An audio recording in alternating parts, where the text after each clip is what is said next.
नमस्कार, बहुत बहुत स्वागत है आपका। अभिनंदन बिहार के आज के अंक में मैं आपके साथ श्वेता सुरभि। आ रही रवि की सवारी, कली कुसुम से रथ सजा है, नव किरण से पथ सजा है, बादलों से अनुचरों ने स्वर्ण की पोशाक धारी। कवि हरिवंश राय बच्चन की ये पंक्तियाँ कितनी सुंदरता से सुबह का सवेरे का इस सुनहरी धूप का वर्णन करती हैं। ये एक अपने आप में अनुभूति होती है जब हम सुबह की शुरुआत करते हैं। सबसे पहले हम ईश्वर को धन्यवाद देते हैं कि एक सुंदर सी शुभता के साथ सुबह उसने हमें दी है और आज के दिन की हम शुरुआत कर रहे हैं बिहार में आपके स्वागत के साथ। कई सारी बातें होंगी, बहुत सारी जानकारियाँ, बहुत सारे संदेश और साथ ही हमारे मेहमान जो हमारे साथ जुड़ते हैं तो हमें बहुत जानकारियाँ मिलती हैं और उनके बारे में भी जानने का मौका मिलता है। और कुछ महापुरुष, कई महापुरुष जो हमारे बारे में हमसे बहुत कुछ बोल कर गए हैं, अगर उनके उन वचनों को अपने जीवन में हम उतारें तो निस्संदेह हम जीवन को एक नई दिशा दे सकते हैं। ऐसे ही हम सुनते हैं अनमोल वचन, आइए देखते हैं।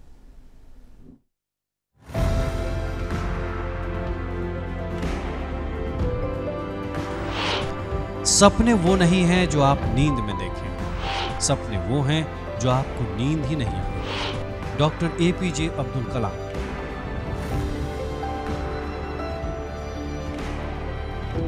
अपने मिशन में कामयाब होने के लिए आपको अपने लक्ष्य के प्रति एकचित्त निष्ठावान होना पड़ेगा। Doctor APJ Abdul Kalam.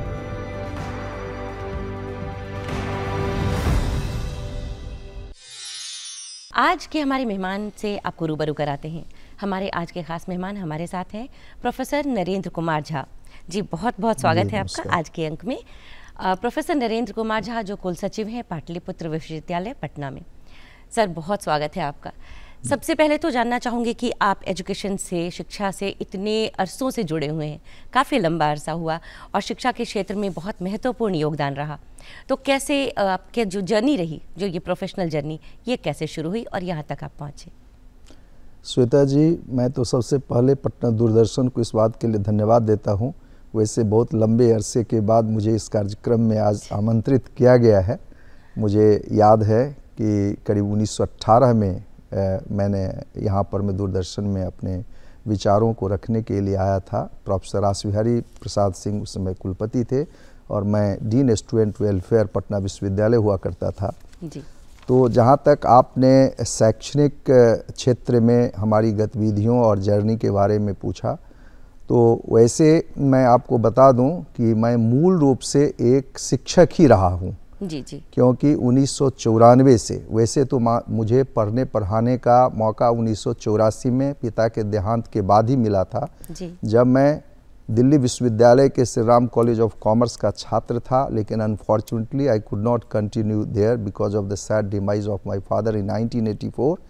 और उस समय से मैं लगातार, थोड़ा पारिवारिक स्थिति खराब रहने के कारण मैं दिन में ट्यूशन करता था, रात में पढ़ता था।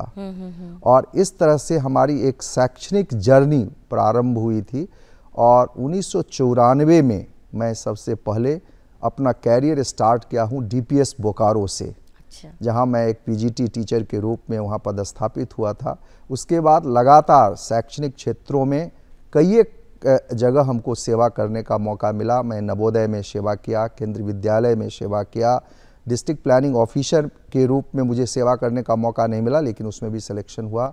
और उसके बाद मैं DVC, दामोदर वैली कॉरपोरेशन, जो गवर्नमेंट ऑफ इंडिया का पहला अंडरटेकिंग था, उसमें मुझे शिक्षक के रूप में सेवा करने का मौका मिला। और 1996 में पटना विश्वविद्यालय में वाणिज्य के असिस्टेंट प्रोफेसर के रूप में मैंने अपने कैरियर प्रारंभ किया और लगभग मैं सभी पदों पर रह चुका हूँ। मैं 4 साल डीन स्टूडेंट वेलफेयर था, FA FO था, वाणिज्य महाविद्यालय के प्राचार्य का पद सुशोभित कर चुका हूँ, डीन फैकल्टी ऑफ कॉमर्स था, अभी वर्तमान में हेड एंड डायरेक्टर थे department of applied economics and commerce के। और उसके बाद मैं आज के डेट में पाटलिपुत्र विश्वविद्यालय के कुल सचिव के पद पर विगत 7 महीना से कार्यरत हूँ। मतलब एक बहुत ही लंबा अनुभव रहा आपको शिक्षा के क्षेत्र में। अब थोड़ा पर्सनल पे आते हैं कि आपकी शुरुआत कैसे हुई, बचपन कैसा बीता आपका? श्वेता जी, मैं दरभंगा जिला के अंतर्गत मनीगाछी प्रखंड के अंतर्गत जी। मकरंदा गांव में मेरा जन्म हुआ 1963 में 26 जनवरी को।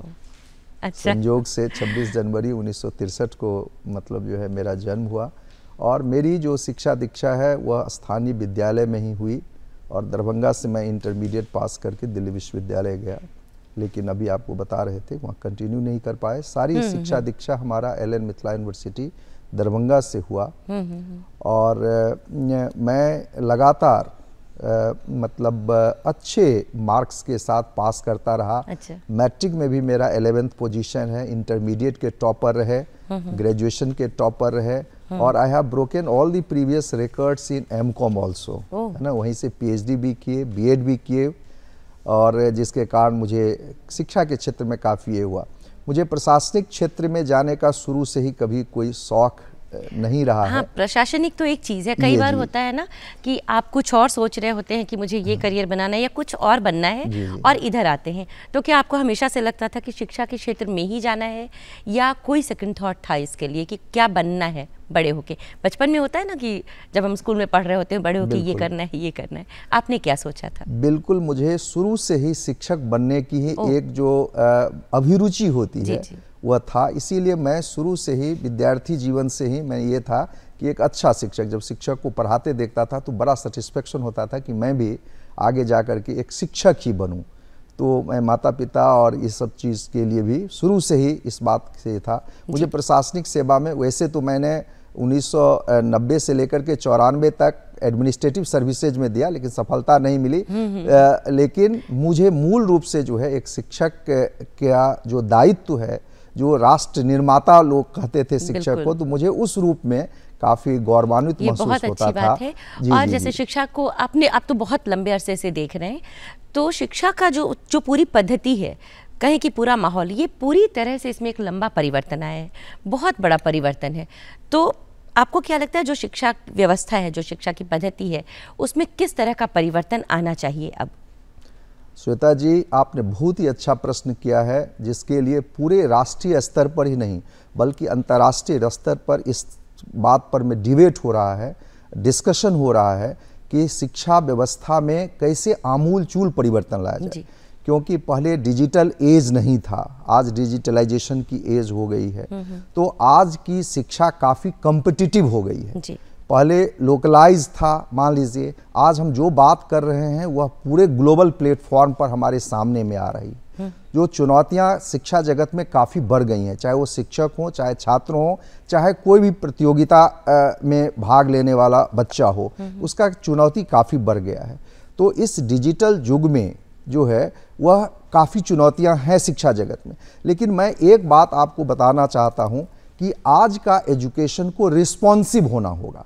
जो पहले की शिक्षा थी, बीच में यह व्यवस्था में थोड़ा बदलाव आ गया कि प्रोफेशनलिज्म ज़्यादा हो गया है। हम लोग स्किल पर में जो है ज़्यादा ध्यान देने लगे, लेकिन वैल्यू को छोड़ दिए। आज हमारा जो इंडियन नॉलेज सिस्टम है, जो भारतीय ज्ञान परंपरा है, जो राष्ट्रीय शिक्षा नीति में जिस पर में बहस हो रही है, आज स्कूल एजुकेशन से लेकर के हायर एजुकेशन तक उसको चेंज करने की बात हो रही है कि किस तरह से हमारी गुरुकुल परंपरा और हमारी जो प्राचीन गौरवशाली परंपरा थी उसको आत्मसात करके हम उच्च शिक्षा में कैसे उसको आगे लाएं, ताकि हमारी जो एक गुणवत्तापूर्ण शिक्षा है, रिस्पॉन्सिव एजुकेशन है, विजनरी एजुकेशन है, उस दिशा में हम आगे बढ़ पाएं। इस तरफ सरकार आज काम कर रही है। सर, जो पढ़ाई होती है, जिस तरीके से हम लोग पहले पढ़ते थे या जब आपके समय पढ़ाई होती थी, तो एक पढ़ाई का तरीका होता था जो अभी जिस पर आपने बात की। इसके अलावा जो प्रेशर है आज के बच्चों पर पढ़ाई का, जो शायद पहले नहीं था, आप भी तब से पढ़कर आए हैं, तो ये जो प्रेशर है ये क्यों है? और पीयर प्रेशर भी होता है बच्चों पर, पेरेंट्स का भी है कि हाईएस्ट परसेंटेज लाने हैं। इसका जो असर पड़ रहा है बच्चों पर कहीं ना कहीं वो नेगेटिव है। इस बारे में क्या कहना चाहेंगे? श्वेता जी, मेरा स्पष्ट मानना है कि जो एजुकेशन में है उसमें 3 पिलर जो है महत्वपूर्ण होते हैं। एक गार्जियन का, एक टीचर का और एक समाज का, है ना। ये 3 महत्वपूर्ण पहलू है। गार्जियन को भी ये समझना होगा, बच्चों के जो माइंड असेसमेंट है, जो ब्रेन का असेसमेंट है, उसको करना पड़ेगा कि हमारे बच्चे किसके काबिल हैं। जी। आज अनवांटेड प्रेशर जो है बच्चों पर बहुत ज़्यादा हो रहा है ना।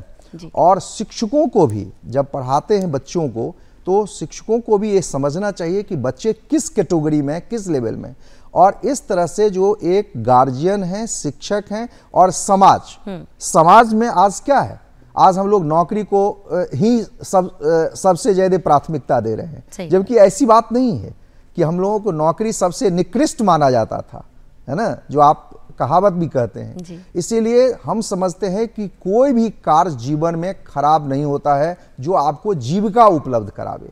इस तरह का एक वातावरण समाज में बनाने की आवश्यकता है, तभी जाकर के, और गार्जियन और शिक्षकों का इंटरेक्शन धीरे धीरे खत्म हो जाता जा रहा है। तो जब तक ये दोनों जुड़ेंगे नहीं, तब तक समाज में एक अच्छे बच्चे जो है एजुकेशन प्राप्त नहीं कर सकता है, और उस प्रेशर को कम नहीं कर सकते। हर लोगों को अपने अपने स्तर पर में जो है अपना रोल प्ले करने की जरूरत है। आज अभिभावक शिक्षकों पर छोड़ देते हैं, शिक्षक जो है और स्कूल जो है अभिभावकों पर छोड़ देते हैं, और इस तरह से गैप बढ़ने के कारण बच्चों पर उसका अनड्यू प्रेशर बढ़ता चला जा रहा है। इसको कम करने की आवश्यकता है। तो इसको कैसे कम कर सकते हैं, मतलब इसके लिए कौन से कदम उठाए जा सकते हैं शिक्षा पद्धति के हिसाब से? इसके लिए श्वेता जी मैं 3 चीज आपको बता देता हूं कि मैं एक शिक्षक के रूप में कहता हूं कि 3 चीज इंपॉर्टेंट होते हैं जीवन में बच्चों को या शिक्षक को या हम और आपको सफलता पाने की। एक है ड्यूटी, दूसरा है रिस्पॉन्सिबिलिटी और तीसरा है अकाउंटेबिलिटी। अच्छा। है ना।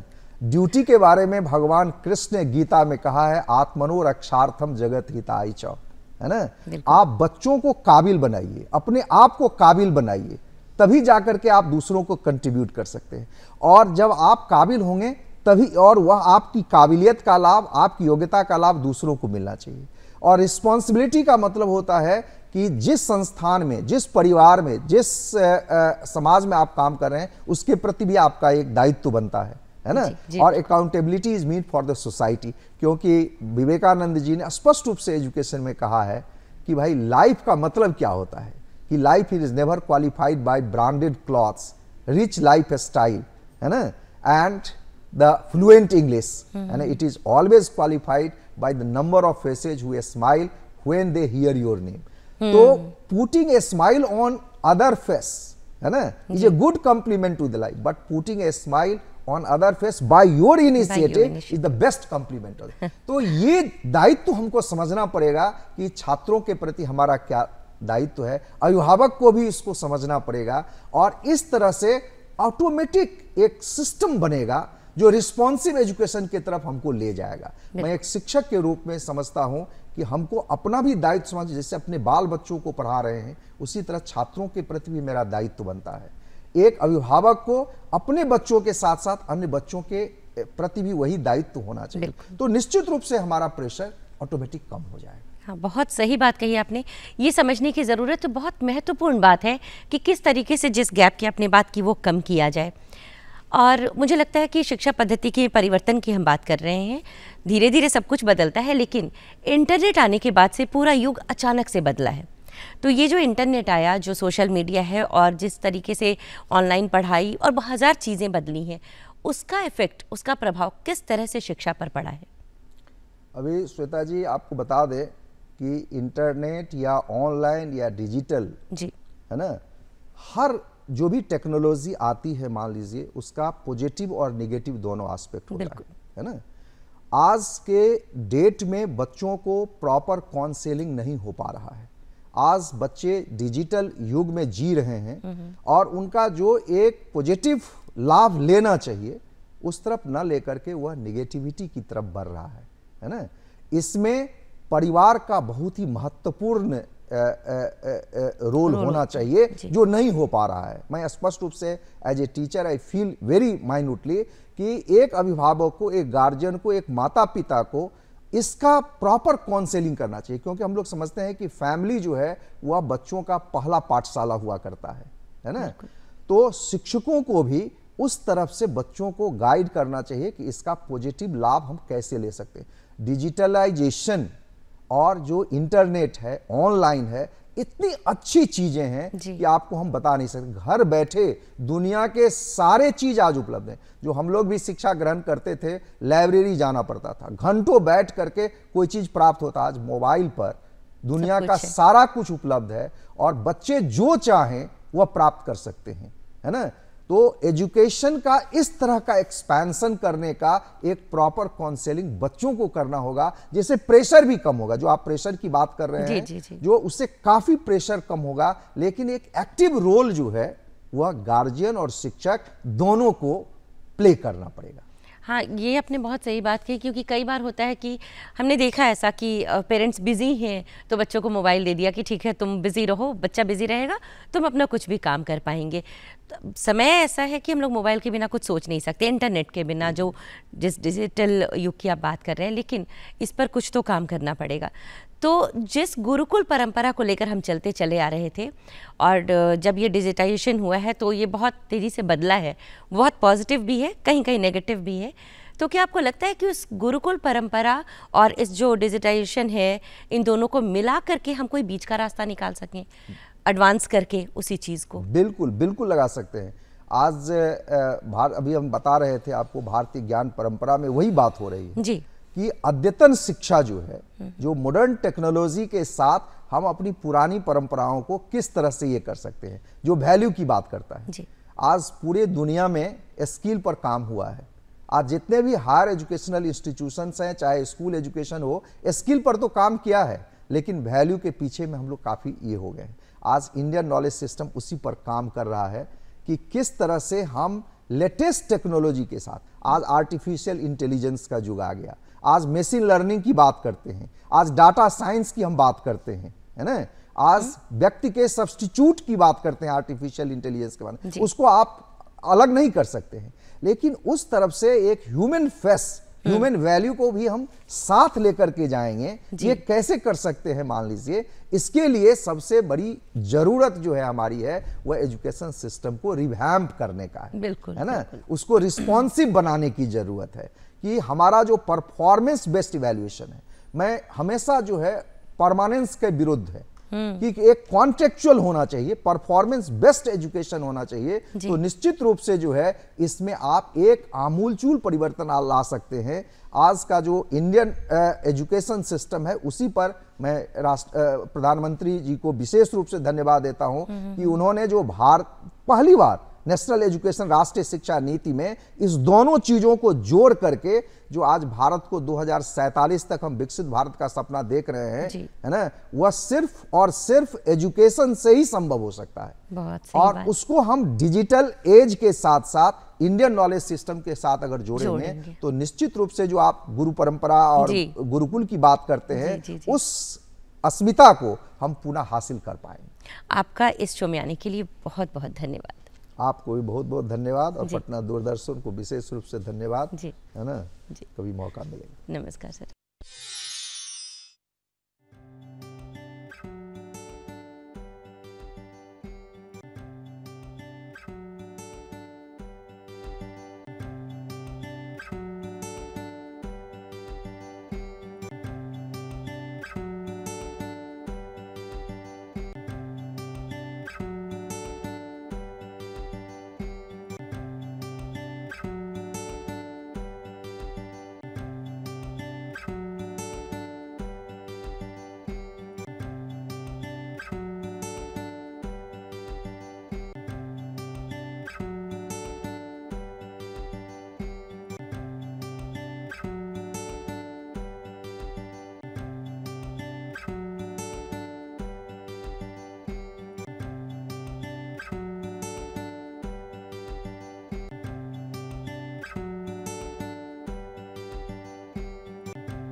जज के साथ साथ IIT, IIM में ट्रेनिंग भी देते हैं। दीपक जी सॉफ्टवेयर इंजीनियर हैं और इनकी पहचान साइबर सिक्योरिटी एक्सपर्ट में है।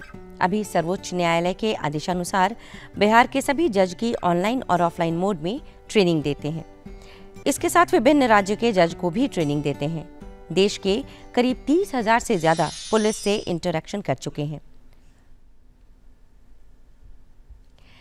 जी, तो हम स्वागत करते हैं हमारे अगले मेहमान cyber security expert Deepak Kumar ji का। बहुत बहुत स्वागत है आपका। सबसे पहले तो हम साइबर पर बात करेंगे कि साइबर सिक्योरिटी है, साइबर क्राइम ऐसी चीज़ हो गई है ना, जैसे एक अनजान दुश्मन जो दिखता नहीं है और कब अटैक कर दे, कैसे कर दे, हमें पता नहीं होता। तो जितना हम इंटरनेट को इस्तेमाल नहीं करते, उससे ज़्यादा कहीं डर आ गया है मन में। तो ये जो साइबर क्राइम है, साइबर सिक्योरिटी है, इससे सबसे ज़्यादा किस तरह से हमें ख़तरा हो सकता है?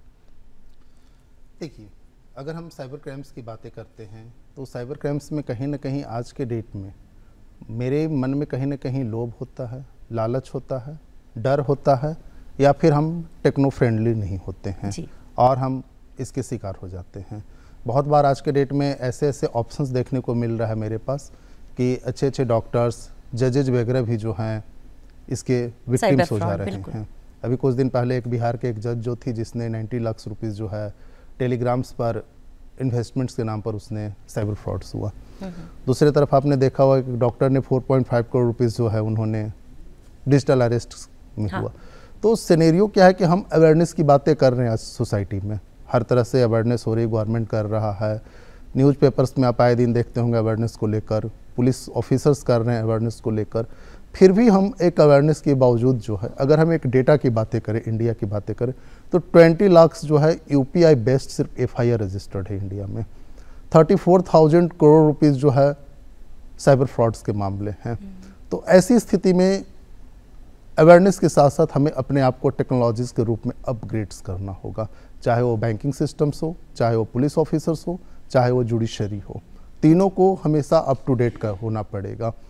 अगर हम बातें करें बैंकिंग सेक्टर्स की बातें करें तो जस्ट किसी का नंबर्स मिल गया है, हम यूपीआई रजिस्टर्ड कर दे रहे हैं और हम फ्रॉड कर रहे हैं। अब सिंपल सा क्वेश्चन से राइज होता है कि क्या बैंक सिस्टम्स आज के डेट में अपने आप को अप टू डेट करने के लिए तैयार है? अगर नहीं है तो उसकी आवश्यकता क्यों नहीं है? एक हम सिंपल सा जानते हैं कि मेरा आधार कार्ड है और हम इंडिया के किसी भी कोने में जाकर एक अकाउंट्स को ओपन कर सकते हैं। बैंक बोलता है कि ठीक है आपका केवाईसी हो गया और हम आपको अकाउंट्स की परमिशंस दे दिए। लेकिन जब हम एक छोटी सी कॉल्स करते हैं तो हमारा क्या होता है, एक लोकेशंस कैप्चर हो जाता है। जब पुलिस उसे सीडीआर लेती है तो उसका लोकेशंस भी आ जाता है कि आपने इस जगह से कॉल किया है।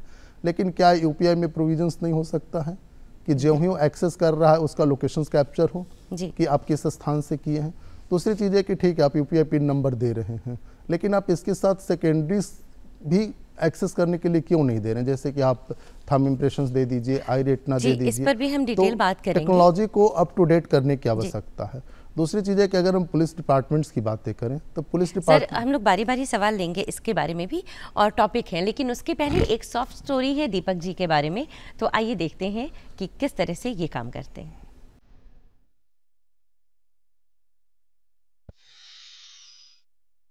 हम जितनी तेजी से डिजिटल दुनिया की ओर बढ़ रहे हैं, ठीक उतनी ही तेजी से साइबर अपराध की संख्या में भी वृद्धि हो रही है।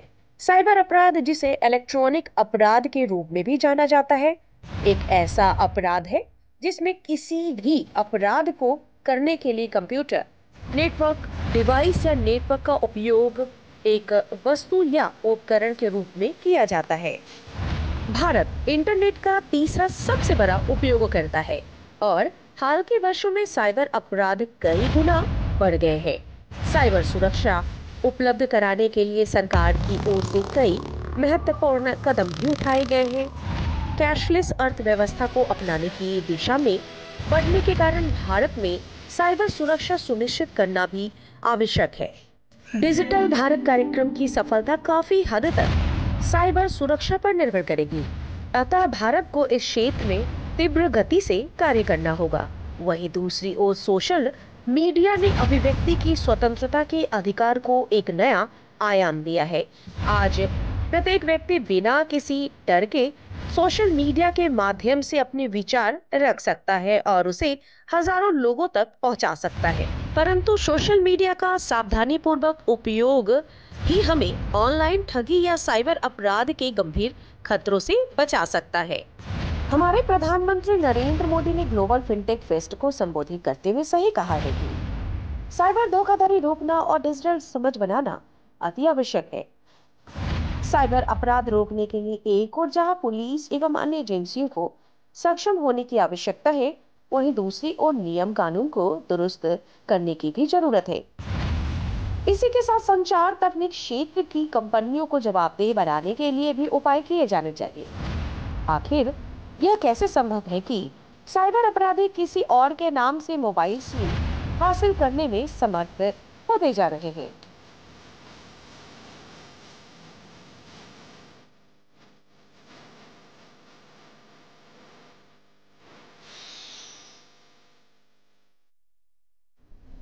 तो देखा आपने साइबर क्राइम, साइबर सिक्योरिटी पर ये सॉफ्ट स्टोरी कितना ज़रूरी है हमें सतर्क रहना, क्यों होता है, कैसे होता है और कैसे हम इससे बच सकते हैं। इसी बारे में इस विषय पर हम आज बात कर रहे हैं हमारे मेहमान दीपक कुमार जी से। तो दीपक सर, ये बताएं सबसे पहले कि जो आप ट्रेनिंग देते हैं साइबर सिक्योरिटी को लेकर, बहुत बड़े तबकों में भी, जजेस को भी यहाँ तक आप देते हैं, तो उस ट्रेनिंग में क्या होता है, कैसा मुद्दा होता है और क्या बताया जाता है? देखिए, बेसिकली क्या होता है कि हम सिर्फ जजेस को ही नहीं, एक पुलिस ऑफिसर्स हो गए, इंजीनियरिंग स्टूडेंट्स हो गए और स्कूल के बच्चों के साथ मेरा एक बहुत बड़ा हॉबी है। अक्सर मैं किसी भी सिटी में जाता हूँ तो स्कूल स्टूडेंट से ज़रूर एक बार मुलाकात करता हूँ, क्योंकि मेरा वो एक अलग हॉबी है। तो पुलिस बेसिकली क्या होता है कि जब हम पुलिस की बातें करते हैं, पुलिस ट्रेनिंग्स की बातें करते हैं, तो मेरे पास होता है कि पुलिस के जो IT एक्ट लॉ है उसमें एक इन्वेस्टिगेशंस कैसे करें, कोई भी एविडेंस जो है उसको आप कलेक्शंस कैसे लॉ के अनुरूप करें और कोर्ट में उसे प्रोड्यूस करें। ठीक है। दूसरी चीज़ें, जब हम जजेज की बातें करते हैं तो जो एविडेंस आया है, तो एविडेंस क्या वो रिलायबल है, क्या उसे मान्यता दिया जा सकता है, अगर नहीं दिया जा सकता है तो क्यों नहीं दिया जा सकता है। जैसे बहुत छोटी छोटी सी मैं आपको एग्जांपल्स देना चाहूँगा कि ऑडियो, वीडियो, फोटोग्राफ्स हम बात बात पे क्लिक करते हैं। एक विक्टिम को लगता है कि पुलिस को मैंने अपना एविडेंस सफिशिएंट दिया है, ठीक है, और पुलिस उसे कोर्ट में भी प्रोड्यूस करती है, लेकिन कोर्ट में जब एडवोकेट अगेंस्ट होता है वो सिंपल सा बोलता है कि इसमें जो है इलेक्ट्रॉनिक एविडेंस एक्ट 65B का सर्टिफिकेट्स नहीं है। आपने जो एविडेंस कलेक्शंस किया है वो लॉ के अनुरूप नहीं है, हैज़ वैल्यू नहीं है, आप इसे कैसे मान्यता देंगे। तो कई तरह की चुनौतियाँ जो जुडिशरी के सामने आती है, पुलिस इन्वेस्टिगेशंस जब कंप्लीट करती है, जब ट्रायल चलती है, तो कई तरह की जो समस्याएं आती है वो ट्रायल्स में आती है, जहां पर एक्यूज्ड को बहुत बेनिफिट मिल जाता है। तो आप एक एविडेंस को कैसे प्रॉपर वे में इन्वेस्टिगेशन के साथ साथ कलेक्शंस कैसे करें, वो पुलिस की जिम्मेवारी होती है। और कोर्ट के पास होता है कि क्या मेरे पास जो एविडेंस आया है क्या वो ऑथेंटिक्स है। दूसरी चीज़ है कि जब मैं स्कूल के बच्चों से मिलता हूँ तो काफ़ी अवेयरनेस, नई नई टेक्नोलॉजी जो है, कैसे हैकर्स उनको जो है किस तरह से उन्हें गुमराह कर सकते हैं, एक टीन एज है कैसे डाइवर्ट कर सकते हैं। और जब मैं इंजीनियरिंग कॉलेज के बच्चों के साथ होता हूँ तो कॉर्पोरेट सेक्टर्स में आज की डेट में साइबर सिक्योरिटी के रूप में आप कैसे एक भूमिका अहम निभा सकते हैं, क्योंकि बड़ी बड़ी कंपनियां को डेटा हैक होने की संभावनाएं जो होती है बहुत तेज़ी से होती है। बहुत तरह की जो होती है उनके वेबसाइट्स होते हैं, ऐप्स होते हैं, जितने भी सिस्टम जो होते हैं उनके एक तरह से ऑनलाइन होते हैं। तो इंजीनियरिंग कॉलेज के बच्चे और मैनेजमेंट कॉलेज के बच्चों के बीच में वो मुद्दा का विषय होता है। एक बड़ा अभी आजकल सबसे करंट जो बर्निंग टॉपिक चल रहा है वो है डिजिटल अरेस्ट, जिसके बारे में हम खबरों में पढ़ते हैं। तो हम आराम से इंटरनेट इस्तेमाल कर रहे हैं, हर कुछ सोशल मीडिया, कॉल्स, और जैसे आपने कहा कि कुछ भी हम शेयर करते हैं। इस बीच में ये डिजिटल अरेस्ट जिसका हमें पता तक नहीं, एक आम इंसान नहीं जानता और उसमें वो फंस जाता है। तो इससे बचने ये क्यों होता है? सबसे पहले तो ये कि क्यों होता है, फिर आए बनेंगे। देखिए, सबसे बड़ी चीज़ क्या है कि अगर हम बातें करें भारत के संविधान की बातें करें तो डिजिटल अरेस्ट जैसा कोई वर्ड है ही नहीं लॉ में। अच्छा, ऐसा कोई भी लॉ नहीं है, डिजिटल अरेस्ट जैसा कोई भी वर्ड है नहीं।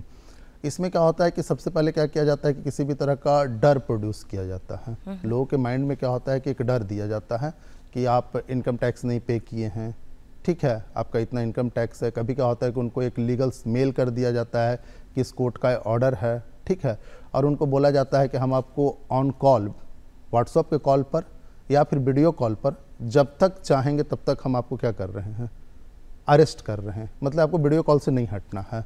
और लोग क्या होता है कि उसमें क्या होता है कि डर जाते हैं और वो सोचते हैं कि हम एक डिजिटल अरेस्ट हो गए हैं, ठीक है, जबकि डिजिटल अरेस्ट जैसा कोई भी कॉन्सेप्ट नहीं है। कोई अगर पुलिस ऑफिसर्स व्हाट्सएप कॉल या व्हाट्सएप वीडियो कॉल कर रहा है, इसका मतलब कि वो सस्पेक्टेड है, चाहे वो CBI का DP लगाए हो, CID का DP लगाए हो या कोई भी सामान्य पुलिस स्टेशन का DP लगाए हुए, इसका मतलब है कि वो कंप्लीट फेक है, वो कहीं से भी जो है सही नहीं है वो चीज़ें।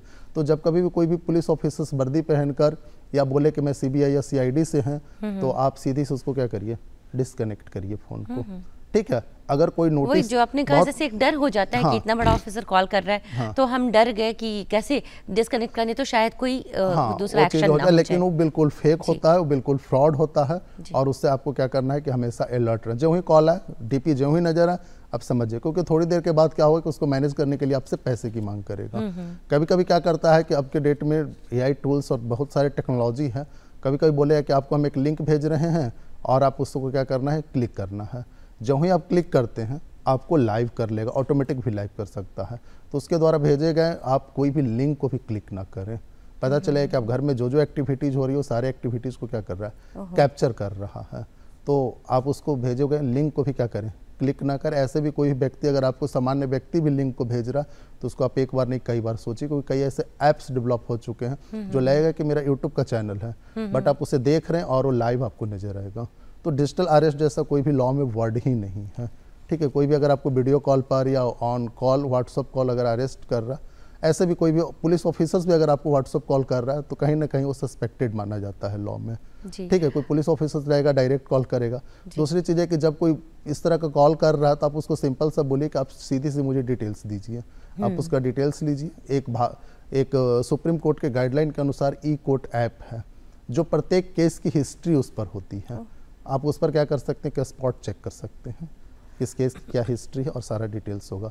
तो कोई भी अगर मेल पर अगर इस तरह की चीज़ें आपको मिल रहा है कि आपको हम इस तरह का मॉनिटरिंग्स हुआ है या किसी भी तरह का डर दिया जा रहा है, तो यहाँ पर लोग क्या होता है कि डरते हैं सबसे ज़्यादा। बिल्कुल। तो और ये जो उनके डर पास है ना, उनके पास पैसा होता है और वो क्या करते हैं कि इन्वेस्टमेंट कर देते हैं, उनको दे देते हैं।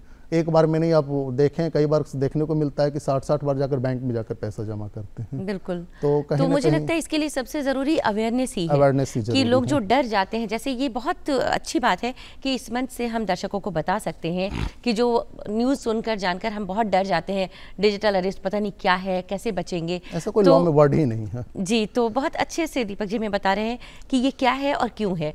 तो आप भी जाने, और अवेयरनेस में हम और क्या कर सकते हैं? अवेयरनेस में बहुत सारे चीज़ें हैं। जैसे हम बहुत छोटी छोटी चीज़ों को, जहाँ पर भी लोभ लालच या इंटरनेट्स की दुनिया में महिलाएं जो खास तौर पे होती हैं वो भावनात्मक तुरंत हो जाती है, किसी पे बहुत ज़्यादा ब्लाइंडली ट्रस्ट कर लेती है। जैसे कभी कभी बहुत सारे एग्जांपल्स देखने को मिलता है कि जब महिलाओं को घर की स्थिति या माहौल सही नहीं होता है तो इंटरनेट की दुनिया में अपनी फ्रेंड सर्किल्स को वहाँ पर वो भावनात्मक होती है और बाद में पता चलता है कि ब्लैकमेल का शिकार हो रही है। तो हमेशा जो है इंटरनेट्स पे आप 95% लोग जो हैं वो फ्रॉड हैं। इस चीज़ों को, जहाँ पर अगर आपसे कहीं पर भी पैसे के लेन देन की बातें किया जा रहा है या भावनात्मक अगर बातें किया जा रहा है, तो आप समझ जाइए कि आप कहीं ना कहीं आने वाले, अगर ट्रस्ट कर रहे हैं तो आने वाले दिन आप उसके शिकार हो जाएंगे। तो बात सिर्फ पैसों की ही नहीं है, यहाँ बात प्रतिष्ठा पर भी आ जाती है। अभी इंटरनेट का ज़माना है, हर कोई सोशल मीडिया पर एक्टिव है, हमारे फोटोज़, वीडियोज़, हर एक्टिविटीज़, सब कुछ वहाँ पर जा रहे हैं। अभी मैं आपको एक चीज़ और बताना चाहूँगा कि AI टूल्स की ओर हम बढ़ रहे हैं, डेवलप कर रहे हैं, अपने आप को आगे की ओर जा रहे हैं, AI टूल्स में जा रहे हैं। AI टूल्स में इतना डेंजर जोन होगा, जैसे हम लोग बहुत बार क्या करते हैं कि फोटोग्राफ्स को क्लिक करते हैं, कहीं भी गए सेल्फी फोटोग्राफ्स ले लेते हैं, कहीं पर भी हम गए कुछ भी मतलब कि क्लिक करते हैं। क्लिक करने के बाद हम अपने दोस्तों को सोचते हैं कि व्हाट्सएप पे शेयर कर दें, वंस टाइम डिलीट करके क्या करते हैं, उसे डिलीट कर देते हैं। हम अपने मोबाइल से भी डिलीट कर देते हैं और सोचते हैं कि now I am so safe. ठीक है, हम अब सेफ हैं, लेकिन आप सेफ नहीं हैं। अब क्या हो गया कि ओपन सोर्स टूल्स जो है आपके फोटोग्राफ्स को क्या कर लेता है, एक्सेस कर लेता है। जैसे आपने सोशल साइट्स पर किसी फोटोग्राफ्स को अपलोड किया, 2 घंटे के बाद आपको लग रहा है कि हमको इसको डिलीट कर देना चाहिए, आपने डिलीट कर दिया। लेकिन ओपन सोर्स टूल्स क्या करती है कि आपके फोटोग्राफ्स को एक्सेस कर लेती है। दूसरी चीज़ है कि आपके नंबर को लोगों ने कौन कौन से नाम से सेव किया वो भी डिटेल्स उसके पास होता है। ईमेल आईडी भी आपका एक्सेस होता है, कौन सी बैंक अकाउंट में आपका नंबर है वो भी उपलब्ध होता है। तो बहुत सारी चीज़ें, आने वाला दिन जो होगा हमें सोचना भी पड़ेगा कि हमें फोटोग्राफ्स क्लिक कर रहे हैं मोबाइल में, ये मेरे लिए कितनी इंपॉर्टेंट है। तो हमें बहुत ही सतर्क रहना पड़ेगा। हाँ, वही मैं उसी मुद्दे पर कह रही हूँ कि हमारी आदत सी हो गई है सोशल मीडिया पर एक्टिव रहना, बड़े छोटे सभी उसमें लगे हैं। तो अगर ना करें, जैसे कि बिल्कुल ही सोशल मीडिया का इस्तेमाल बंद कर दिया जाए, तो एक ही अभी के लिए जो आप कह रहे हैं ये AI, ये नहीं कहा जा सकता है कि बंद कर दिया जाए, लेकिन हमें देखना हो कि मेरी इंपॉर्टेंस क्या है। हम कहीं किसी चीज़ को मिसयूज तो नहीं कर रहे हैं, हम किसी लोभ लालच में तो नहीं पड़ रहे हैं, हम किसी की भावनाओं में तो नहीं आ रहे हैं। क्या ये मेरी फोटोग्राफ्स जो है कि कोई मुझसे इसे ब्लैकमेल तो नहीं कर सकता है। अच्छा, ठीक वो है, उस तरह तो की हमें हमेशा एक्टिविटीज अलर्ट रहना पड़ेगा। जी बिल्कुल, क्योंकि एआई जो अभी शुरू हुआ है, एआई आपने पहले ही कहा डेंजरस है, क्योंकि विज्ञान जितना ही हमें आगे बढ़ाता है उतना ही खतरे भी पैदा कर देता है। पॉजिटिव नेगेटिव दोनों हैं, ये हम पर निर्भर करता है कि हम कितना उसको कितने अच्छे तरीके से इस्तेमाल करें और कितना पॉजिटिवली इसको लें। तो एआई जो आया है ये कितना हमारे लिए अच्छा है, देखिए, कितना आने पॉजिटिव वाले टेक्नोलॉजीज़ को काफ़ी आसान करेगा, हर चीज़ों को बहुत ही इजी करेगा, लेकिन आने वाला दिन जो होगा बहुत ही डेंजर जोन होगा इसका।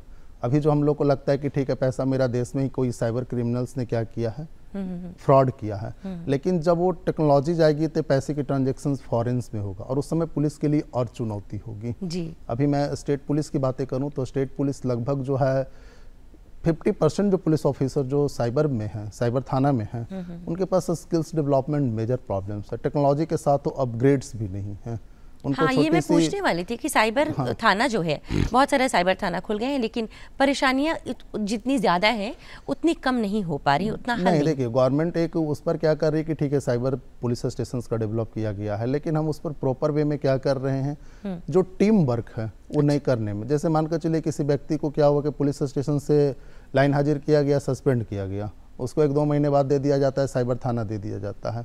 साइबर थाना में वो 6-7 मंथ तक क्या करते हैं, वर्क करते हैं, कुछ सीखते हैं, तब तक फिर उनको पुलिस स्टेशन में ट्रांसफ़र कर दिया जाता है। तो मतलब ऐसे में आप एक विक्टिम के साथ इनजस्टिस कर रहे हैं।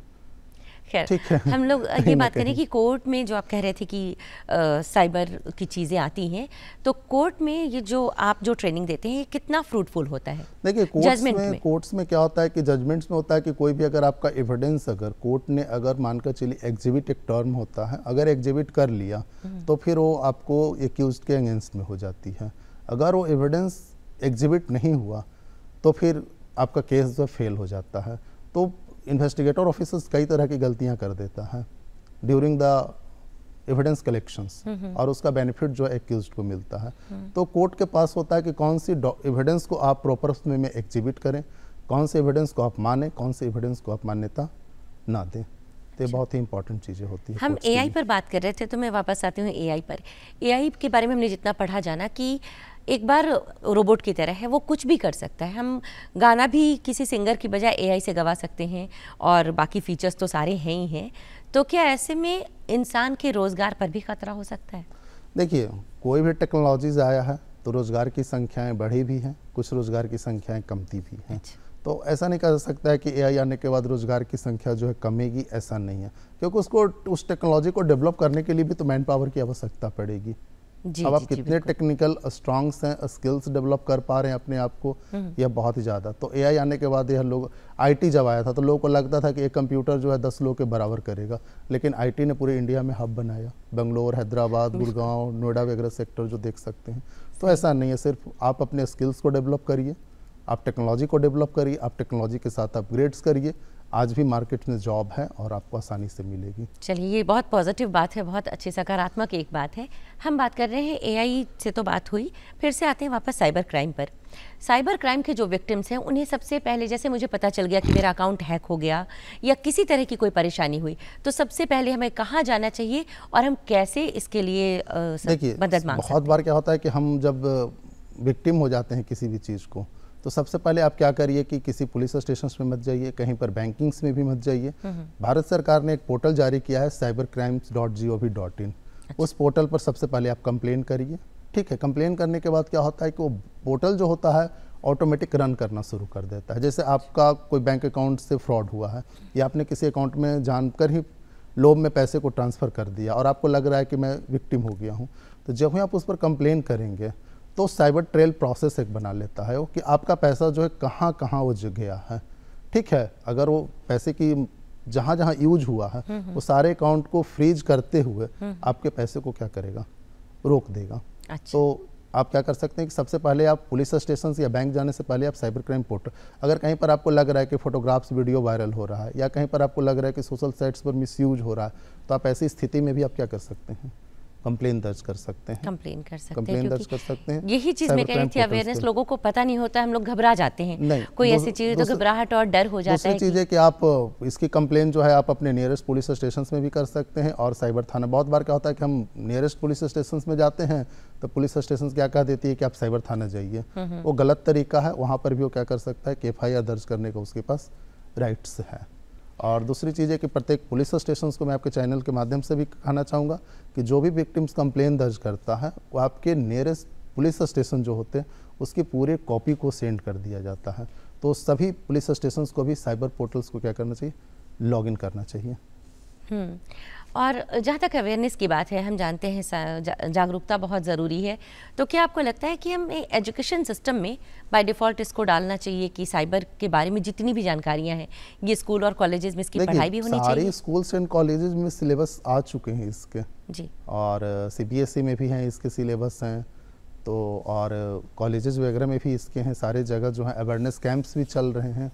लेकिन सबसे बड़ी चीज़ है कि हम अवेयरनेस ही नहीं क्रिएट कर सकते हैं, करना चाहिए। उसके साथ साथ आपको ये भी करना चाहिए कि पुलिस के इन्वेस्टिगेशंस की क्या प्रोसेस है, कोर्ट की ट्रायल प्रोसेस क्या है। हमारे देश में क्या होता है, इंडिया में 90% लोगों को लॉ की जानकारी नहीं है। बिल्कुल। उनको ये नहीं पता है कि पुलिस इन्वेस्टिगेशन कैसे करती है, कोर्ट ट्रायल प्रोसेस कर, और उनको एक लगता है सरदर्द की जैसी चीज़ें लगती है। क्योंकि अगर हमारे देश में लॉ की अगर जानकारी हो तो सबसे बड़ी चीज़ है कि हम अपने क्राइम पे भी बहुत ज़्यादा कंट्रोल कर लेंगे। बिल्कुल सर, आप अपने बहुत कीमती वक्त दी और बहुत अच्छी जानकारियाँ दी। मुझे लगता है हमारे दर्शकों को भी बहुत फ़ायदा होगा और बहुत जानकारियाँ भी मिली।